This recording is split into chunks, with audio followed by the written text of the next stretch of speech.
All right. Well, hello, everyone. We'll officially go ahead and get started. I really am excited to have all of you join us today. My name is Kelsey Ellis, and I am the Impact Program Manager at ZAP. So, without further ado, I do want to turn the time over to Josie Garfield, who is the founder of Branch Out Social. I am really excited for this workshop today because, as I said, social media, I think, is a place that's where we're connecting with our communities and our audiences. And sometimes it's hard to keep our content relevant and engaging. So let's learn some tips and tricks from our expert in the social media world. So Josie, I will turn the time over to you. And thanks again for being here. Yeah, for sure. Okay, I'll share my screen. Yep, I can see Okay, it. Looks good. perfect. So, welcome to the workshop, everybody. So, this is on building a consistent social media presence, especially for the organizations who maybe revolve around like one big annual event or have seasons that you're like doing things and then off seasons. And then if you are doing stuff year round, this will all still be pretty applicable. So first, if you want to connect with me on LinkedIn or Instagram, I just put these QR codes here because it's pretty easy. I love ZAP. I'm a Salt Lake City resident. I also grew up in Utah, and I worked with the Renew ZAP committee and the agency that they hired for the ZAP tax renewal campaign last year. So I did the social media for that. So I may have met some of you. I went to a couple different events and places to collect some content. So before I even worked on the campaign, though, I was always a fan of ZAP. So this is like a dream audience to be able to give a workshop to. So I'm actually like super, super pumped. The agenda for today, we're going to go over strategies to create content in your off season, how to collect content during your event or your season to help you prepare for the off season, and then some storytelling techniques. And I also threw in the creating content section, just some like content creation tips that we'll go over. Um, I guess I forgot to give you guys my background. So I started Branch Out Social 4 years ago, and I work mostly with local Utah nonprofits. Nonprofits are like my niche that I love to. My Okay. local clients that you guys may know, the Egyptian Theater in Park City, the Utah Arts Festival, and some other nonprofits. So you'll hear me talk about the Utah Arts Festival a lot, partly because it's this week. So it's like the majority of what I'm working on. But also, they're just a prime example since their whole organization revolves around an annual event and all the work that I've done. When they brought me in, they didn't really have a year-round presence. They were just posting a little bit before, during, and after the festival. And so we implemented a really solid year-round presence strategy. And so I'll mention them and examples of my work with them a lot. So you can go to the next slide.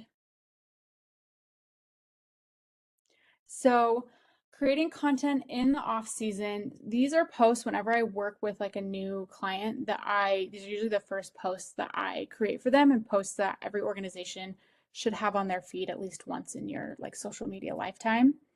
And that's a post about your mission and or your vision. If they're more separate or you talk about them more separately, you can put them into two. Your values, if that's something that you talk about often and is like really important to your organization, they're listed on your website, etc. And then an overview of your programs and what you do, including who you serve, especially if that's like geographically specific. And then how people can get involved and any frequently asked questions you get a lot. We want your social media to almost be like a little landing page where people can learn about you and then also see your work so that when they find you, they're not like, okay, like, who are they? And what are they doing? And these posts are really great because most like nonprofits and arts organizations, museums and such have three main audiences: your people that you serve, your like potential donors, funders, sponsors, and then community stakeholders like volunteers and people who donate. And these types of posts are relevant to all of them and will help them all be able to get involved in whichever way that is, whether they need to come, they want to attend what you put on, they need your services, they want to volunteer, they want to donate, all of that. Sometimes on Instagram, especially, I'll put these into Instagram highlights so that people don't have to go all the way down in your feed to find them. So this is a really good place to start. You can go to the next slide, Kelsey. So these are some examples. Because this is a PDF, the programs and the how to get involved, they're carousels. And a carousel is those types of posts where you slide through and there's multiple pictures. So this is a new client that I have. They're actually not in Utah, but they're a nonprofit that serves youth in their area, under-resourced youth. So I just started with them, and so this is our post about their mission. And then this second post is about their program. So you see it says number 4. You can tell that it's like part of a bigger carousel that talks about all the programs that they have. And then the last one, this is, I think, the second slide in that carousel where we put like how you can get involved. So one-time donations, volunteering, sponsoring events. We had all that in there so that when any member of their audience who needs something, they know what they're about and what they do and how they can get involved. Okay, you can go to the next one. Okay, and then these are just simple post topics that you can almost always have in your back pocket, especially if you're like, we have no idea what we want to post about when we want to make sure that we're so active. These posts and sometimes the posts before it, they're not necessarily the most like exciting, but they're important and they still like have a place in your feed. And so things I do a lot are team member and board member spotlights. A lot of board members love this. And especially when you have like a really active board, people who don't know your organization very well or don't really understand like nonprofits and arts and other organizations like that, like this is really interesting to people. And also it really can connect people to your audience, be like, wow, this board member is a member of the community and they really care about this organization and they got involved. Like I can get involved. Like it's inspirational and also helps, shed light on your board members, which are really important and support your organizations. And when I do those, I always like to put in something that's a little like a fun fact about them or personal versus just like, here's their job and what they do because, people can connect, if they love going up Mill Creek Canyon or they love hanging out with their dog where they can relate to that is always fun. And then also easy ones are office closures and holidays that your organization celebrates. And then awareness days, weeks, and months. So you may be aware of these. It's less like those little holidays. It's like National Chocolate Day, and it's more, um, you know, it's this is Fair Housing Month, or this is like Child Literacy Month, Infertility Awareness Month or week, things like that, where it's either national or international that people have a dedicated day, week, or month they're dedicating to some sort of issue. And these are really great, but I say only participate in them if you like really have something to say. So don't just put up a post that's like, it's Infertility Awareness Day. And like, that's all you say.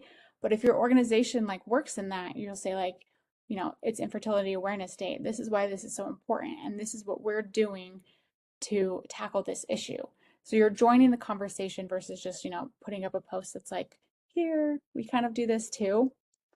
And then also educational content, especially things like statistics and complex issues. And I have some examples of this. This is great, especially say you're like an arts organization and you have good data on how much participating in the arts can help people or help children in development and things like that, that like help people understand the issues that you exist to help with or the reasons why you exist and what you do and how that affects people and the impact it has. Like that's all great stuff. And you can post about that any time of year. Okay, you can go to the next slide. Oh, it says it froze again. Did it freeze for you, Kelsey?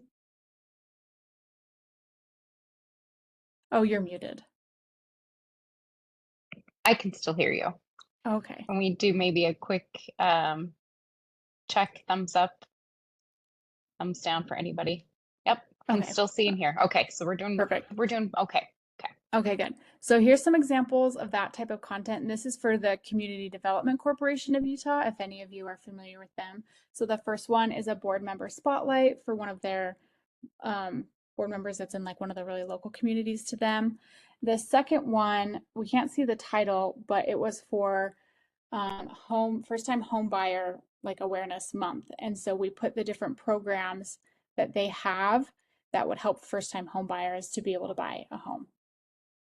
And then the third one was a carousel about Mental Health Month. And we created a post about how the lack of consistent and like safe housing affects people's mental health. And so those are ways we use those awareness months and those like points in time and still weaved in the specific things that we can contribute to the conversation and that we can help versus just putting up a post that's like, it's Mental Health Awareness Month. Let's make sure we're all being like helpful and aware. We really tied it back to what we do and how we specifically can address the issue or provide some value to the conversation. So, okay, we can go to the next one. So this is content to collect during your event or during your season that will like set you up for success in the off season. And this is really important and makes your job like so much easier during your off season. So these are a couple different things that I would collect during your event. And with the arts festival specifically, this is what I'm doing basically during the whole event. So film interviews of attendees, patrons, participants, volunteers, sponsors, and team members. Collect any behind the scenes content to show how the event is run, any cool processes you have, any like things that might seem boring to you or like really normal to you, but like you're so close and in it that sometimes we forget for the rest of the world, like this is fascinating to see how event like this is put on, how a stage is built, who's in charge of what, and like how these inner workings happen. So remember, sometimes the content seems boring to you is fascinating to others. I have some behind the scenes content with the Egyptian theater on like how they do the stage stuff backstage and like what's under the stage, and people eat it up even though like people who work there are like, why would anyone want to see that? And I would just say collect as much footage as possible and think of just like anything that you can showcase so that you just have plenty to work with afterwards instead of, your season's ended, your event's over and being like, oh, I wish we would be able to like show this instead of just talk about it and imagine how it was like. So you can scroll to the next one, Kelsey.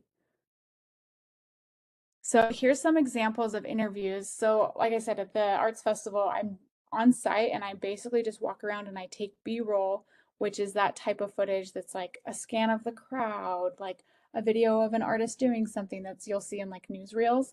And then I just interviewed a bunch of artists, volunteers, and patrons.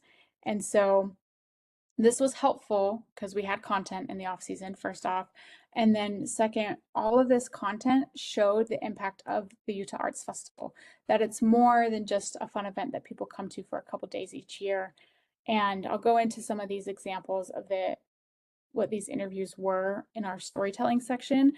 But I mean, I spent maybe 2 to 5 minutes with each of these people. I asked them 3 questions, and then we had months of content and content that like really showed the impact of the festival. I basically just was crying the whole time because people just had the coolest things to say and it was amazing. And I was like, this is so much better than like what we would come up like with hearing from all these people. So yeah, I'll go into that a little bit deeper, but this is all I did with these two is I snipped out within Instagram like when I was asking the questions or if someone stuttered, put on closed captions and then posted them. So the like editing and everything was really simple. Like it wasn't fancy and they still did well for their platform. So you can go to the next one. And these are great. I post these on Facebook, Instagram, and LinkedIn, especially because LinkedIn has the vertical video now. And since these interviews didn't have the Instagram trendy music on it, which I don't think is super appropriate for LinkedIn, they still did really well on that platform as well. So some content creation tips, especially when filming interviews, try to film in a quiet, well-lit location. And then if you have any sort of microphone, use that for sure. They're really cheap, like at different stores. You can get it on Amazon if you shop on Amazon. And if you don't, tools like CapCut have and Canva as well. If you use Canva, you can upload your videos and you can isolate the voices, which will help decrease that background noise. If you happen to have filmed and the background noise is kind of in the way, but you're like, what they said was so good, we need to use that. You can use the tools to isolate the voices. It's not always perfect, but it's pretty good sometimes. And I would say to use a tripod if you have one, just because as much as we think that we can hold still, like it always shakes like a little bit. And those are also pretty cheap, like I don't know, Walmart, also Amazon if you're an Amazon shopper. And then you can use templates with tools like Canva and apply your brand colors to videos or to just normal graphics on social media. I'm sure most of you know that. And if you are a nonprofit, Canva offers free pro accounts to nonprofits. You just have to supply, I think, like the tax ID number. And that's a great free resource for any nonprofits. And then I create a lot of reels with templates within CapCut, and they have a lot of free templates that you can use. And there's also the Edits app, which is Instagram's like new kind of their version of CapCut.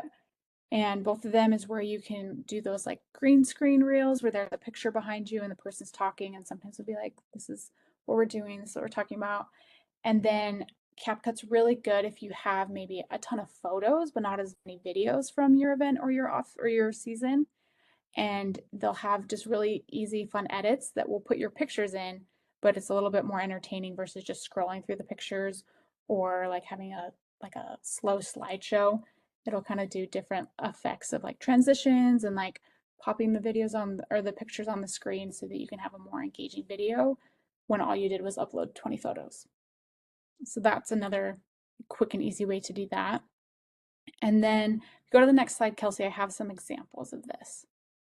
So again, because this is a PDF, these aren't going to play like they would in my thing, which is fine. But the first two were CapCut templates. So this first one, I used a bunch of pictures and it just kind of took you through it in a fun way. If you follow the Utah Arts Festival, you'll see quite a bit of those types of reels in their feed. And then any of these meme type videos. So the second one is that guy that's like, "Ooh, I've been waiting for this," if you've heard or seen that on social media. So those are all in CapCut. And so you can search by like the movie or the person, or if you just put in like, yes, if you want some sort of meme that's like someone saying yes or whatever, like they'll pop up. And that's where they are. And they're really easy because you just put whatever picture or video that you want behind it and then export it. And then this one with my face on it, I was explaining this big photo mural the Arts Festival is doing, and so I had a couple pictures behind me, and I did that in the Edits app. So I just did their green screen effect and uploaded 3 pictures behind me and like cut when I wanted them to switch. And then these other 2 are just basic Canva templates that I applied branding colors to for the different types of posts that we had. Canva's great. I mean, I'm sure a lot of you already know that. You can put in a search for whatever type of post you're making and they have great stuff. So I would just say if you're using Canva, to try to keep your like branding cohesive. So find templates that all kind of look similar and always apply your brand colors and fonts if you have them. All right, you can go to the next one. Okay, so this is probably our longest section and also one of our most important. So this will make storytelling will make all of your content just a lot more impactful and also interesting and engaging. So here we're going to learn how to say it, not just like show it, or not opposite of that. We're going to learn how to show your impact versus just saying it. And so when we share a story of a result that shows the impact of your work, it attracts potential clients because they see your services in action and how we can help them or how we can serve them. And then it helps donors see the impact of their dollar for current donors and sponsors, and then makes them more likely to donate again while also attracting potential donors who are like, okay, I see what the impact they're doing, like that's aligns with us, and then they might want to work with you. And then same with volunteers. If people can really understand what you're doing and the impact that it has, then they're just automatically going to be more likely to come and attend, come and partake, come and volunteer. So I have some examples of how we're going to do this. You can go to the next slide, Kelsey. So these are some examples we'll go through, and then I have some storytelling tips. So when I say to weave in stories, what I mean is, and these are some examples from a new client, that youth organization I talked about. And one of the big issues they had is they're like, our feed is just like a big like thank you card. All we do is post a thank you for coming or for sponsoring this event. Thank you for helping us with this. And they weren't ever really able to get across like the impact they were having. And so this is how we kind of change the narrative and weave stories into the content we were posting. So instead of having a post that says, we had so much fun at the pool party on Saturday, thank you to the foundation and the commissioner for sponsoring it, and having the main purpose of that post being thanking those people, we flipped it and we said, thanks to the foundation, we were able to throw a pool party for kids in our community who rarely get the chance to do fun things in the summer. With the help of the commissioner, we were able to put on this community event without the city, showing the power of community-based organizations. So that last point was something we found out was important to the nonprofit, to show that like the city doesn't always have to be the one that's putting these things on, but the citizens are also helping. And we switched that the point of the post was to show the impact of this event. And then we kind of thanked the people within there. And then it also makes these a little bit more like when a sponsor will then repost, if they can repost a post that they've been thanked in that shows the impact, like they love that, because then other people can see like, we believe in this and this is the impact that we're having and this is why we sponsor them, versus just reposting like, oh, we sponsored a pool party and having everybody be like, okay, like so. Um, so it just makes your content a lot longer. So you can switch, and we have another example, Kelsey. So with this one, the initial post that they kind of had was like, Sally completed a summer school course and received a gift card. Great job. We're so proud of you.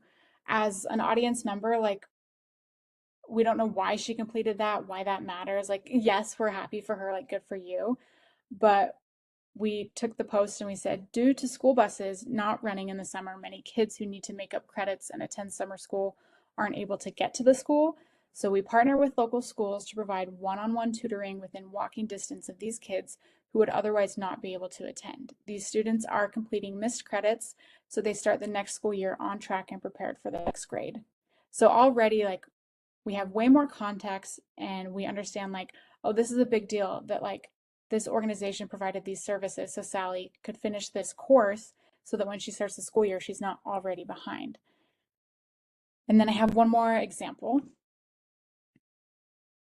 Okay, here we go. So instead of saying we offer summer studies once a week to help kids, thanks to our sponsor for making this possible, that just like doesn't tell us very much and is not explaining the program, what we do, what our mission is, and what the impact is. So we're going to change that to when um, when children don't have books and adults that regularly read and interact with them at home, they often experience the summer slide, where they drop back down at reading level. Our weekly summer studies help kids stay on grade level, receive a free meal, and interact with adults and friends regularly. Thank you to our sponsors who make this program possible. You're truly impacting the lives of every child we serve. So when we can weave in stories like this, it automatically makes our content way stronger, way more effective, and also more interesting to read. Like, these are the facts and the context that people want to really see what you do and like how it affects people, and makes that content way more engaging, and then helps people buy in, whether that's them coming to attend, to volunteer, to donate, whatever it is that you're asking of them. Okay, next slide.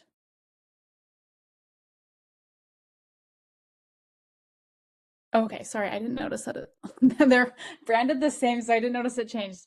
So a lot of the times people will be like, we don't know where these stories are or what they are. And it's, again, hard when you're in that organization and you're so close to everything that you don't always see it. So these are some questions that are really good to ask yourself to help you uncover these stories and the context that you can provide to your audience. The first one, I think the most powerful one, is what would have happened if our organization wasn't there? What if we didn't provide what we do? What if we didn't put on what we do? What would happen? And automatically, you're able to see like the impact of what you do, because you know what would be missing and lacking and what gaps there would be if you weren't there. And then, so what? This is a big one, like from school when I was in my PR classes, that like you can say, we're hosting a performance on this day. And if someone was asked to ask you, like, so what? Like, what about the performance? Like, why should I care? Why should I come? Automatically, you're like, oh, okay, here's all the details about it and why this is cool, why this is important, how it can affect you. And then what does this mean for our organization? So when you're just talking about different things, talking about what this means to us, what does this mean to donors and volunteers? And what does it mean to them and what does it mean for them? So just adding more details and context. And then this is always good too, asking stakeholders what they love about your organization, how the organization has impacted them, because there's a lot of stories that are there that you just didn't know were there. And so when you ask people, you're like, oh, you know what, that's right. I didn't notice, or I didn't remember that that's what people love about coming here or coming to our events or loving what we do. So just ask people. And then we always just want to make sure that the main theme or purpose of your post is to show your impact, and then you can add in the recognition to donors and sponsors, etc., instead of the other way around. Of course, this is a little different. Like sometimes I have done posts at the end of an event that's like, thank you to all our sponsors. And then like, it's a carousel or a picture of a bunch of logos. Those are different. It's just like if every post that you're posting is some sort of like, thank you to the sponsor or thank you for coming, that just like has no meat to it, just flip it to have the main purpose be like, here's the impact we had, and thank you to these people who made this impact possible. Okay, you can go to the next slide and I have some examples. So back to these interviews and why interviewing people is such like an easy way to uncover stories and collect content if you're able. So this second one over with the man and the woman who are talking, this is insane. I can't make this stuff up. So these people, I came and I just said, like, can I interview you, ask you what your medium is? This is your first time at the festival. And they like were talking to me, and I found out that they met at the Utah Arts Festival 7 years ago. They were just two artists, had their booths next to each other, and then they like kept meeting at the festival every year, and eventually they started dating, and they just were dating like long distance, and they just moved in together, and it was like this big Utah Arts Festival love story that like I just stumbled across because I was just talking to people, and I was like, this is amazing. We posted it on Valentine's Day. They're still together, and like the arts festival did that, and that's not necessarily in our mission or something we meant to do, but like it's bringing people together. Like they found love because of us, and that was incredible. And then this third girl over, her name's Betty Lee, and she was one of the ones that like we just like sat and cried together. She's a first generation Asian American. Her parents left Vietnam during the war, and she's an artist. That's her job. She has her own business, and she said that the arts festival and its community was so important to her because for her parents, art's just a luxury, and they don't get it and they don't understand it. Can't really share that with them. And so her artist journey was pretty like lonely. And so to come to the festival where people understand it and they appreciate it and was just huge for her. And she like teared up talking about it. And it was just so heartwarming. And it was one of those things where I'm like, see, it's not just like a place where people come and buy art or you come and watch a show. Like this is really impacting the artists, and their art is really impacting the community. And like, this is why we do this. And then this guy in the white t-shirt, he's a volunteer. He's volunteered for like 6 years, and he says, I'm not very artsy. I can't really create art, but I still love it. And I come to the arts festival and I volunteer every year because I love this event. And it's a way that like I can participate in the arts, even though I don't feel like I'm very artistic. And just shared his experience of like, I wish the festival was all the time, not just, 3 days. It's really hard that it's only 3 days a year.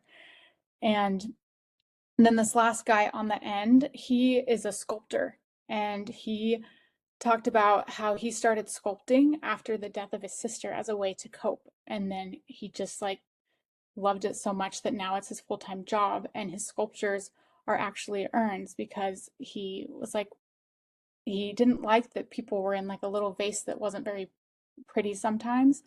And so he made an urn for his sister. And like there was this moment between like his mom and the urn where he was like, there was just a connection there, and that we're celebrating her through a piece of art that's beautiful. And she's not just shoved in a vase up on a shelf. And like he also started crying. And it was just like, I was like, I can't make this up. And like, we can't just talk about this and like say like, oh, the arts festival is really impactful to the community. Like that's a good statement to always make, but people don't get what we really mean until we can like weave in these stories of these people that have been here. And we also had some patron stories that were like, I didn't know that I liked poetry. I attended the poetry slam, or I didn't know that like little kid breakdancing would have like hit me so hard. Like this was incredible. And so even the patrons that were coming, just like everybody was moved and it was awesome. And so that's why trying to collect information from people, stories from people, and interview is like makes your job really easy because so many people say stuff that I'm like, wow, that's a way better than anything that we would have put out. Like that's incredible. And if you go to the next slide, I know that like interviews and people like that aren't always possible. Whether what you do is maybe more sensitive that you can't film people and get their stories. Maybe it's hard to film people, maybe nobody's willing. So there are other ways to tell stories. So these examples come from the Community Action Partnership of Utah. And what makes their job tricky is they support 9 agencies around the state that are fighting poverty, but they themselves don't put on any of those programs. They just help the helper. So their role is a bit different. So we had a series called My Name is Annie that we did on Instagram. And it's kind of like if you've done that exercise where they're like, move forward if you had 3 meals a day and like felt safe in your home. And one of those exercises that kind of shows poverty and um, those struggles. But this one was one where you were supposed to do it like in a room in a group of people, and you'd read a scenario, and then Annie would have two choices. And so you'd say, Annie's husband just left her. Should she take on a second shift at the cafe, or should she rent out the extra room in her home to like make up for the extra income? And then we put in a poll in the bottom of the caption which decision that you chose. And then the next day we'd post the video that showed what happened the next day. And so, if we chose for Annie to rent out the room, she rented it out to a friend who she thought she could trust. The friend ended up bringing like drugs in the home and she had to kick her out and then take on another shift at the diner. And then because of the shift at the diner, her kids were like falling behind in school because she wasn't spending time with them. So then she eventually had to like move out of her house. And then you picked like, should she get like a cheaper apartment or should she wait for financial assistance? And it showed everything that Annie did, even when like we thought we picked the right choice. She came up with another barrier, and it just was meant to show that poverty is a cycle, and that even though good programs are in place and people are trying to do all of the right things, like there's so many things beyond their control that keep them down. And that's why our work within all the agencies across Utah are so important, because we have a holistic approach to kind of address every issue at once to help get people out of poverty and keep them out of poverty. And so you can see like the views weren't like huge for these. I mean, their audience is small, but the audience was really engaged and people were like ready for the next video the next day to see what happened to Annie and what was our next decision. And it was just a great way to like show what we do and the issues that we're facing through social media content. And then this last one that says, I didn't know that was a thing. We created just voiceover videos where we had some like stock video on the screen, but the majority of what we were saying was just a voiceover, which are really easy. You can just write a script. Sometimes when you write your thoughts, like this is what I want to say, you can put it into AI and say, I need this to be short enough to be a 30-second reel, and it will help you trim it down.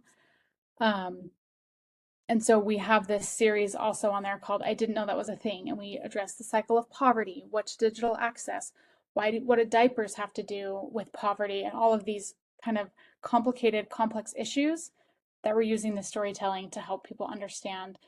These are the things that people are facing. This is why our mission is important and why your support has such an impact. So there's always clever ways that you can use stories if you're not able to interview people, even though interviewing is like our gold mine. Okay, sorry, that was a lot. I feel like I've been talking a lot. Go to the next slide. That might be the last one.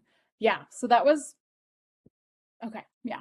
So we can have some questions, and then this slide is, I have an offer I created for really small or limited budget nonprofits called Cause Driven Content, and its whole purpose is to help people stay relevant by like consistently. And so it's just 4 custom posts done per month so that you can have at least 1 post a week that's going out. And then some clients will still post their own content, but it's at least 4 of them. They don't have to create on their own. And it's just $3.50 a month. So I wanted to put that in here in case any of you guys would want to take advantage of that. have help that way. I have other services too, if that's something you ever want to like look into, because obviously I serve a lot of organizations here in Utah and they're my favorite. So you can go, yeah, you can look into that if you want. And the next, that's the last slide. I didn't put a next slide. So we do have extra time to leave a little extra time for questions. So I know, I don't know if I talked too fast or if this was like too much that you're still digesting, but here if there are any questions. Thank you so much, Josie. I'm going to let everybody take a minute to process and come up with some of your questions. I really appreciated a lot of those tools. Many of them are free, but simple tools that are user-friendly, from CapCut to Canva, free Canva account. I didn't know they had that for nonprofits. But the other thing that I feel like I say this almost every workshop I do is that AI is a great tool for you. If you know what you want to say, don't struggle for 30 minutes to kind of make that content what you absolutely need. Put it into AI and say, help me with it, right? And it'll get you maybe a step or two closer. So I think let's go. Shelly posted a question. Do you have any tips, advice, or thoughts on one, how to manage growing your content bank organization-wise and space-wise, especially when two, a lot of us will have to use our personal devices to capture content? That's a really great question. Yeah. I will say just a comment on the AI. On my website, I have a free like AI prompting guide that helps you create That's like great. really good prompts so that what the AI gives you is higher quality. So if anyone loves AI, you can grab that there. It's just free. Okay, so when it comes to how to manage a growing content bank. So I have an iPhone, and any client that has an iPhone, we create a shared album within iPhotos because shared albums don't take up space in your iCloud. Once you like download the pictures you need from them, that's when they'll take up space. But other than that, you can have basically as many shared albums as you need. So that's a big one that I use. And if you don't like giving people your number, I think you can also give them like your Apple ID email so that like you'll still get it to your Apple account without them being like able to text you. I don't know why they would, but if you're protective of your personal phone. And then for other clients, everyone kind of does something different, but a lot of people use Dropbox and a lot of people use Google Drive. And so I usually just like will label folders there of like Festival 2024, and then within that it'll be like Kids Art Yard, performances, Artist Marketplace. So I just say Google, Dropbox. I don't know. I don't use Dropbox in like my personal stuff. I use Google, and I just like upgraded to the next level of the Google account, which I think was like an extra $40 a year when I needed more space. And Dropbox, I think that Dropbox might have free accounts for nonprofits. I don't know that for sure, but if I were you using any of those or like services, I would just see if they have free accounts for nonprofits. So if you do need more space, then you can like have that for free. If you're really struggling, it's maybe the content you don't need right away, you can always compress the files so they'll take up less space temporarily as well. And then same with like when a lot of you use your personal devices to capture content. I mean, I'm sorry if anyone has an Android, but it's just really easy when you have an iPhone that you can have a shared album that however many people are at those events, they can just dump them in there. And once they're in there and they're safe, you can delete them off your personal phone and then just download the content as need be when you're creating it. That's great. Thanks, Um, Josie. Mandy did have, she confirmed Google has some free workspace accounts for okay, nonprofits.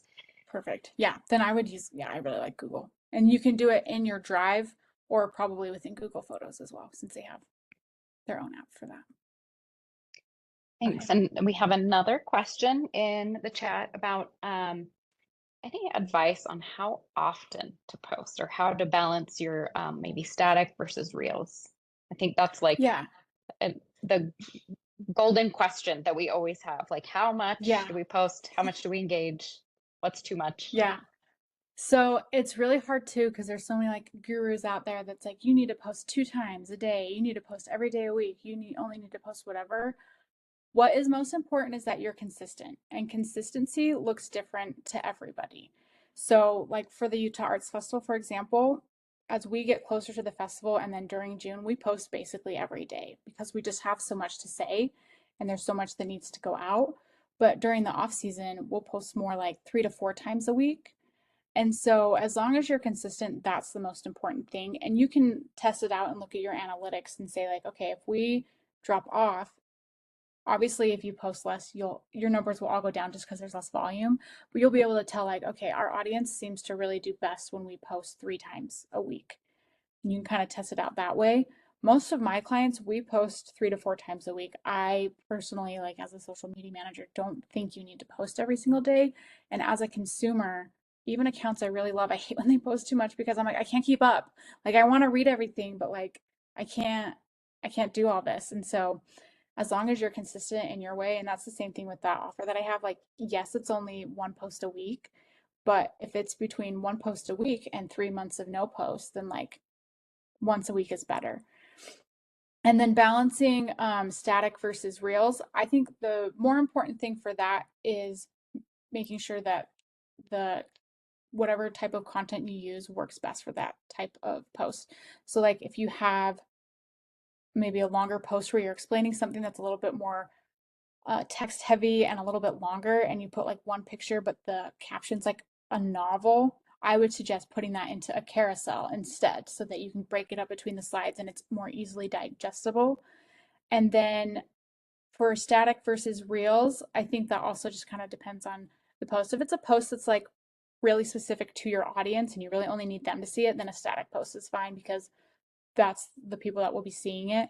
Reels are nice when you want to spread awareness because they're shown to everybody, not just your followers. But there are like people who only do reels, people who only do static. And so there's no like specific rule or thumb that really matters, but as long as that type of content fits the information you're trying to say really well, then that's what's most important. And sometimes I've tested it out. I've made like a carousel and a reel of the exact same topic and then just kind of seen which one does better just to kind of test it out. Basically, social media is one big experiment. And so you can always be evolving and always be testing to kind of see. Um, I would say for my clients, I probably do like at least one reel a week, and then I'll mix it up with the other stuff. One client, we did only reels for a month to see how that happened, like how that affected it. So yeah, I just switched it up. And then there's sometimes where I'm like, the reel's gonna be like easier and simpler. And so like I'm gonna do that because it'll be quicker than a different thing. Or if you don't have pictures for it, yeah. So it's probably an annoying answer that like it depends, but it Yeah, does.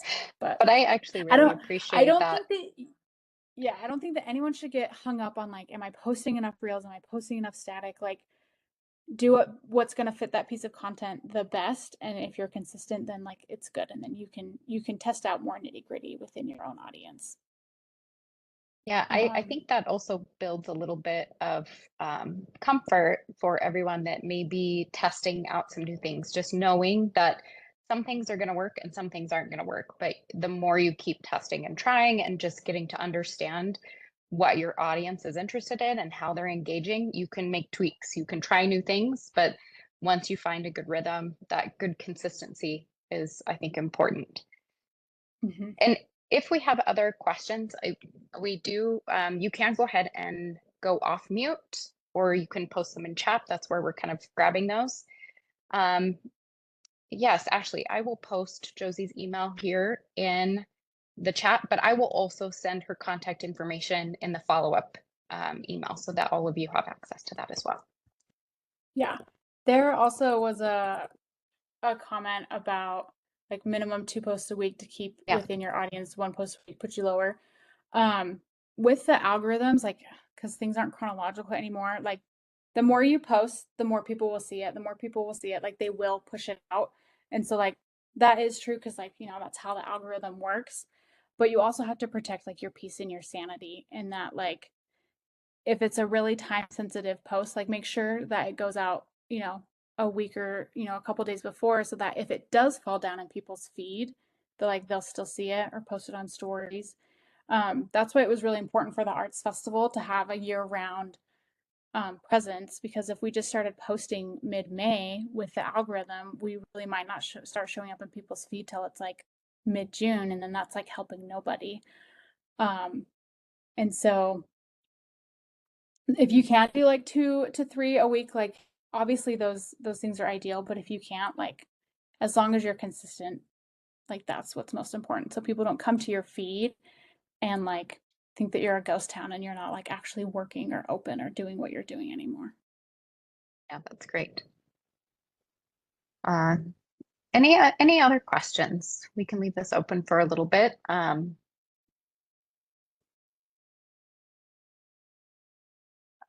I might ask a slightly random question, but Josie, what is your favorite social media platform and why? So for like my personal use, it's Instagram. I like Facebook.